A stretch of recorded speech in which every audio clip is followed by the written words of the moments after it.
से बोले नमो शिवाय, बकरे मुर्गे अंडे खाए, हरे कृष्ण हरे राम, 2-2 अंडा सुबह शाम। रोजा रखे रोज रोज, मुर्गी मारे खोज खोज, जब बेल मुर्गी खोज, भीतर गेल 300 रोज, हरे कृष्ण हरे राम, शाम को पिए 200 ग्राम। इससे आप व्यक्त रूप में सर्वत्र विराजमान परमाराध्य सदगुरु महाराज जी के पावन श्री चरणों में कोटि कोटि सह दंडवत नमन। व्यक्त रूप में अपने आवास में विराजमान इस सत्संग के मुख्य मेहमान गुरु भगवान के पावन श्री चरणों में कोटि सह दंडवत नमन। मंच पर विराजमान मुद मंगल में संत समाज के पावन श्री चरणों में कोटि सह दंडवत नमन।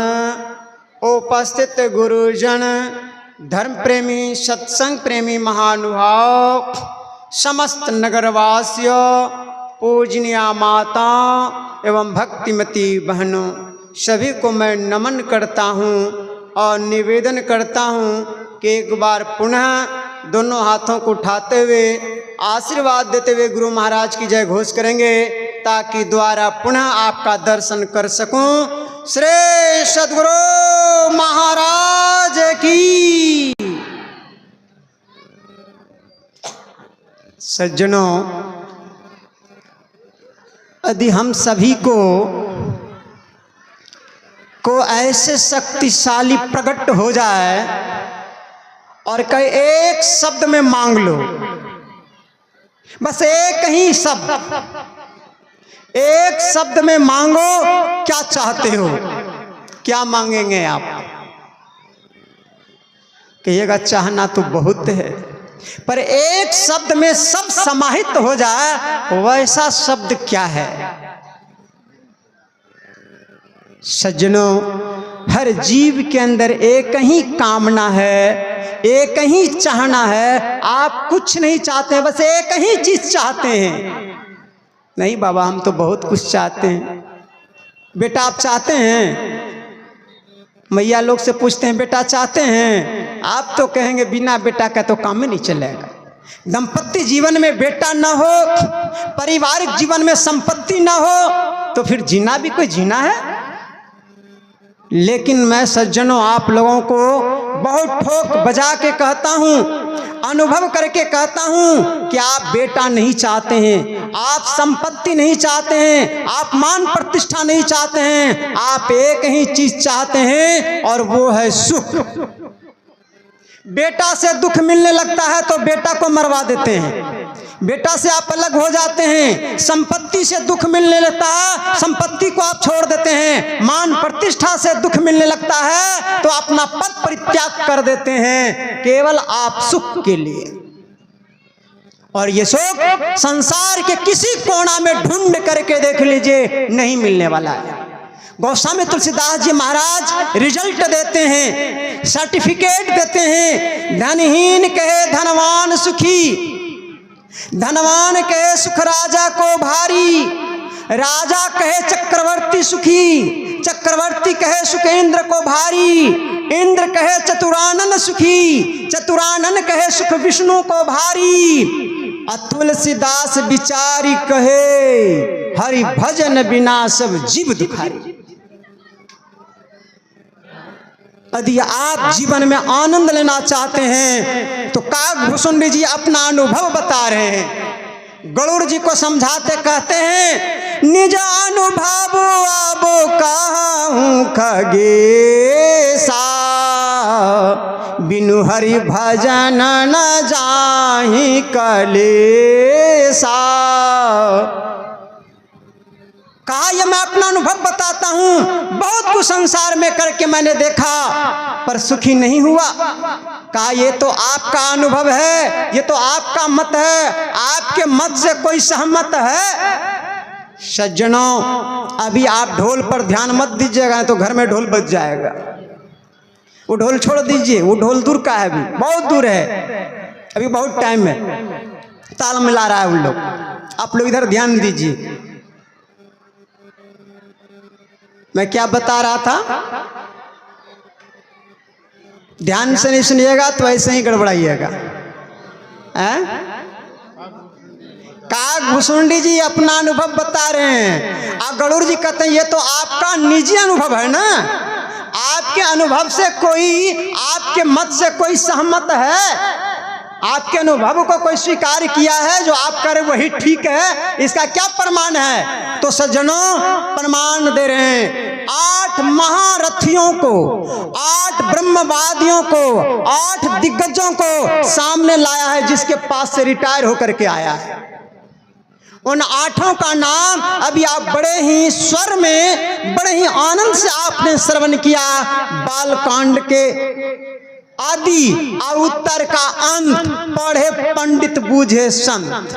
ये उत्तरकांड बड़े ही मर्मज्ञ है। उसी उत्तरकांड के अंतिम में है ये शब्द, शिव आज सुख सनकादिक नारद, जे मुनि ब्रह्म विचार विशारद, सब कर मातु खगुनाए को ये हा, करिए राम पद पंकज नेहा। नाम आप गिन लीजिएगा, उतना व्याख्या नहीं करेंगे खोल खोल करके। कहा ये 8 जो हैं ब्रह्म पद के विशारद पद को प्राप्त किए हुए हैं, यानी ब्रह्म में विस्तार से भींगे हुए जानकार हैं। इन सब का मत है करिए राम पद पंकज नेहा। जिस राम पर आपको संशय हुआ वो राम कैसा है, तो कहा वो कमल के समान है। कमल क्यों कहा? जिस राम के चरण पैदल चलते चलते 14 वर्ष तक वनवास में जो बिना खड़ाओं का, बिना चप्पल का, बिना जूता का चला, उसका पैर कमल के तरह कोमल होगा कि काट के तरह कठोर होगा? हमको तो लगता है ठेला होगा। हमारे हाथ में ठेला है, तो हमारा हाथ सबको देखते हैं, मेरे हाथ सबको देखते हैं, कहते हैं बाबा आप क्या ठेला गाड़ी चलाते हैं? बोले ठेला गाड़ी तो नहीं चलाते, लेकिन ठेला से कम नहीं चलते हैं। तो उनके पैर में तो ठेला होगा, कठोर होगा, फिर कमल क्यों कहा? मैंने पहले कहा कि संतों के गाया गाए तो गजब के धक्का खाए, और संत के बानी बूझे तो तीनों लोग सूझे। रामायण केवल अपने भाव से केवल रट करके कोई अर्थ कर लेगा, यह संभव नहीं है। रामायण की गहराई में जाइए, डुबकी लगाइए, जो खोजिएगा सो मिलेगा। आप राजनीतिक खोजना चाहते हैं, रामायण पढ़िए, अच्छी राजनीतिक आपको आ जाएगी। कूटनीति सीखना चाहते हैं, रामायण पढ़िए, आप कूटनीति में प्रांगण हो जाएंगे। परिवार को सही से दिशा देना चाहते हैं, परिवार का भरण पोषण करना चाहते हैं, रामायण पढ़िए, परिवार में कभी कलह नहीं होगा। यदि आप अध्यात्म ज्ञान के प्रेमी हैं, मोक्ष पाना चाहते हैं, तो नियमित रूप से पाठ करिए, रामायण को पढ़िए और समझिए, उसके अंदर में गोता लगाइए, मोक्ष की दिशा आपको प्रदान कर देगा। राम पद पंकज, पद पंकज क्यों कहा? क्योंकि राम का जो रहना है, राम का जो आना है, वो कमल से मिलता जुलता है। कमल कहाँ रहता है? कमल का जन्म होता है कीचड़ में, रहता है पानी में। विशेषता क्या है? उस पर कीचड़ और पानी नहीं होता है। ठीक वैसे ही राम प्रकट हुए हैं, संसार में आए हैं, माया में रहते हैं, माया का खेल करते हैं, पर संसार और माया इन पर व्याप्त नहीं है। और इसकी जजमेंट स्वयं काग भुसुंडी जी अपने मुख से दिया है। मस करहि बिरंचि प्रभु अजहि मसक्ते हीन, अस विचारि तजि संशय राम ही भजहि प्रवीण।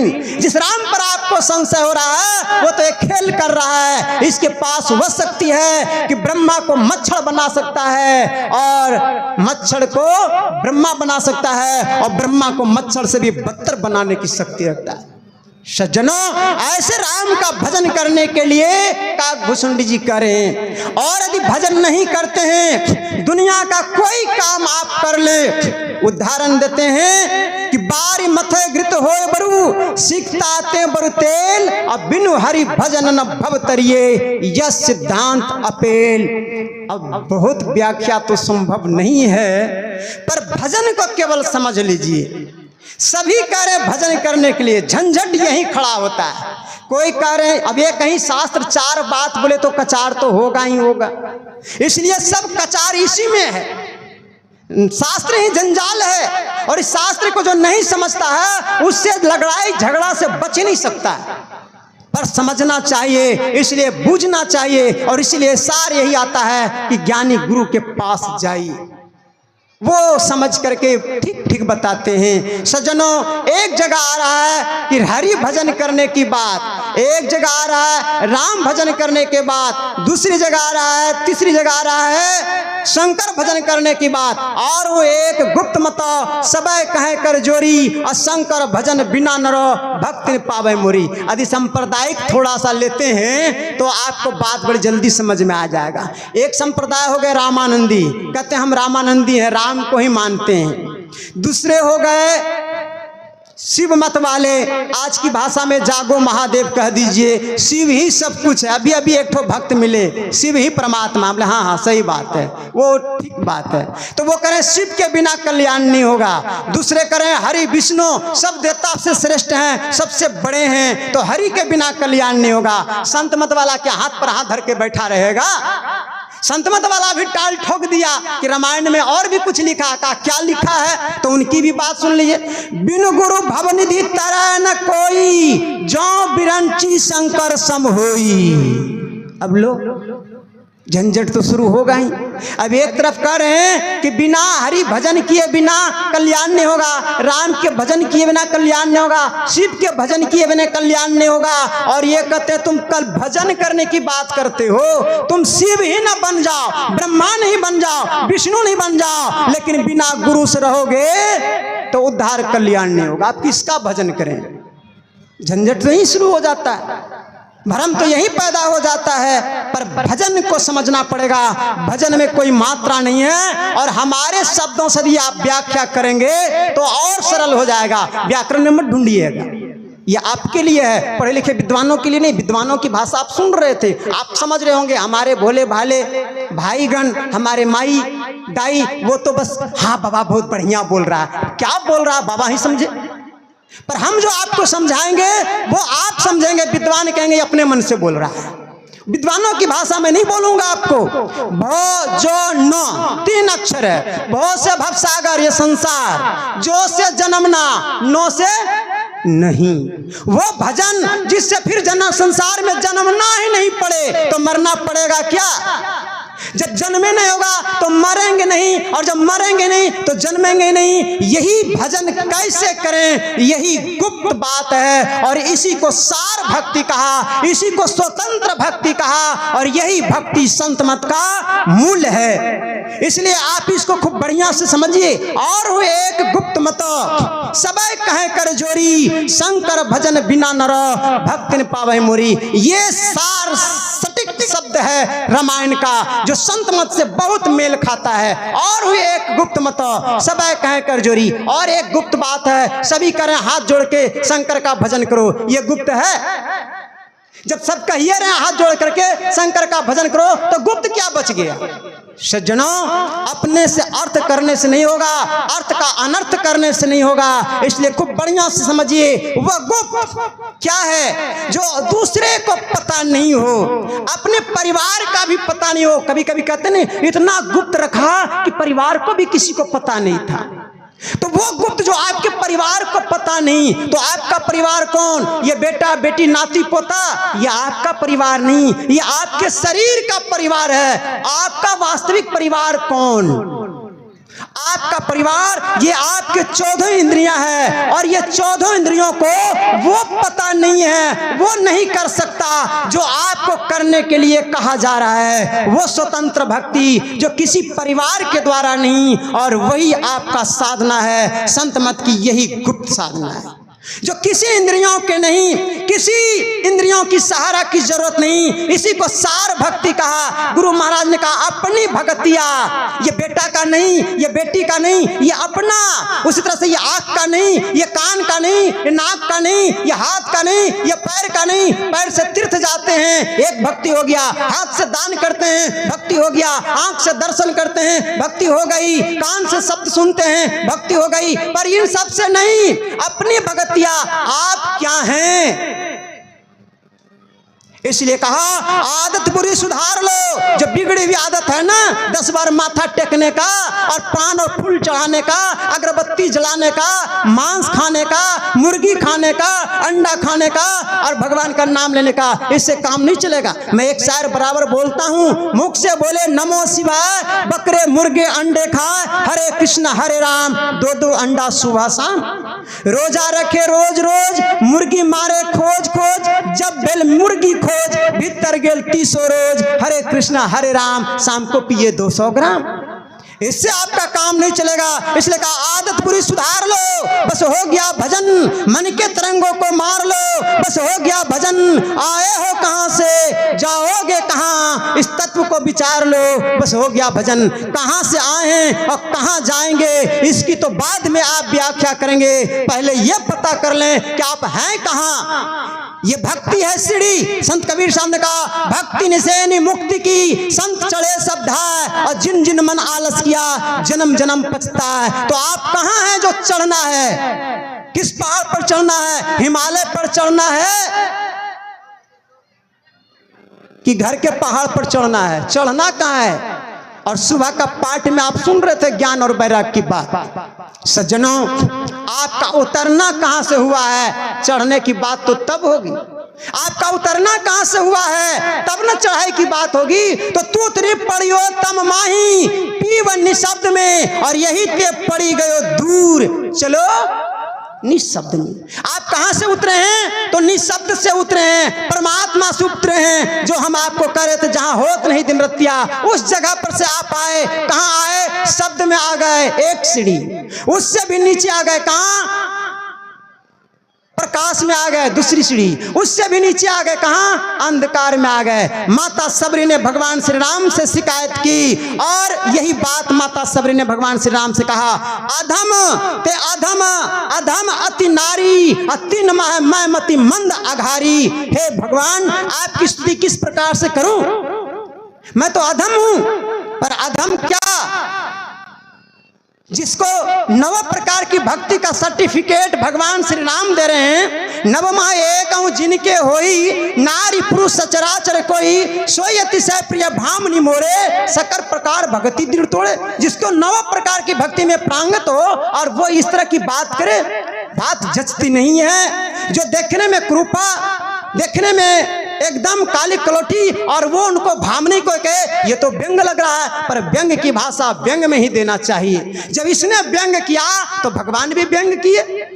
और आप समझते हैं, बहुत बार सुने हैं, तो मां सबरी करिए कि प्रभु मैं तो आपके ही पास था, पर वहां से अधम कहां आ गया, शब्द में, शब्द से भी अधम कहां आ गया, प्रकाश में, प्रकाश से भी नीचे अधम है, कहां, अंधकार में। और यहाँ क्या हो गया, यहाँ बुद्धिमंद पड़ गई, और ते नारी, यहाँ क्या पड़ गया, जीव आत्मा।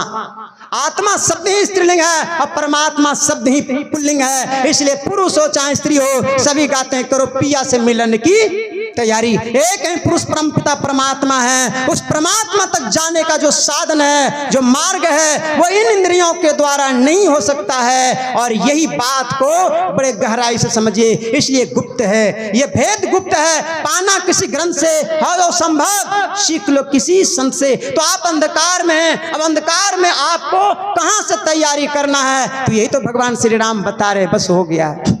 यही से भगवान श्री राम बता रहे हैं कि और एक गुप्त मतो सबय कहे कर जोरी, कर माने किरण होता है और कर माने हाथ भी होता है। यहाँ किरण से लिया गया, आपकी चेतन की जो धार है, जो दृष्टि के द्वारा निकल रहा है।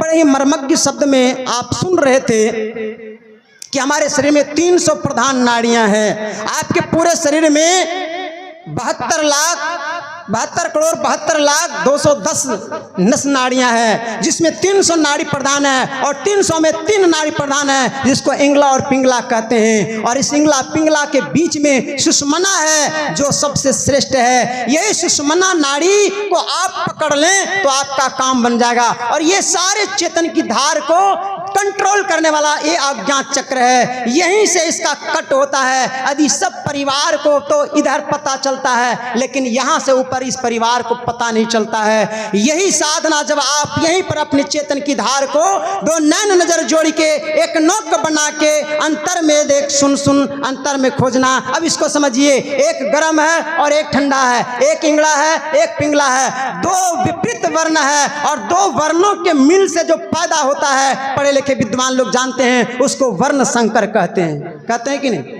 वर्ण संकर, वो वर्ण संकर कहलाता है। तो यहाँ दो विपरीत धारा का मिलन हो रहा है, उससे जो उत्पन्न होता है बिंदु, उसका भी नाम शंकर है। इसलिए भगवान शिव कहते हैं बिंदुनाथ महालिंगम शिव शक्ति निकेतनम देहम शिवालयम प्रोक्तम सिद्धम सर्वदेहिनाम। यही गुप्त है, ये किसी इंद्रियों के द्वारा, ये आंख के द्वारा नहीं, ये आंख भी बंद हो जाती है, आप स्वयं देखते हैं अंधकार को। ये अंधकार में कहाँ देखना है, कैसे देखना है, यही राज और भेद, यही गुप्त सदगुरु से मिलता है। इसलिए भगवान श्री राम ने कहा प्रथम भगति संतन कर संघा, दूसरी रति मम कथा प्रसंगा, गुरुपद पंकज सेवा, तीसरी भगति अमान, चौथी भगति मम गुणगन, करहि कपट तजिगान, मंत्र जाप मम दृढ़ विश्वासा, पंचम भजन सुवेद प्रकाशा, छठदम शील विरति बहुकर्मा, नित्य निरंतर सज्जन धर्मा। अब संत मत की विशेष बात यही आती है कि जिसको नाम दान मिल गया, जिसको दीक्षा मिल गया, उसको छठ करना चाहिए कि नहीं, उसको यज्ञ करना चाहिए कि नहीं, उसको होम करना चाहिए कि नहीं।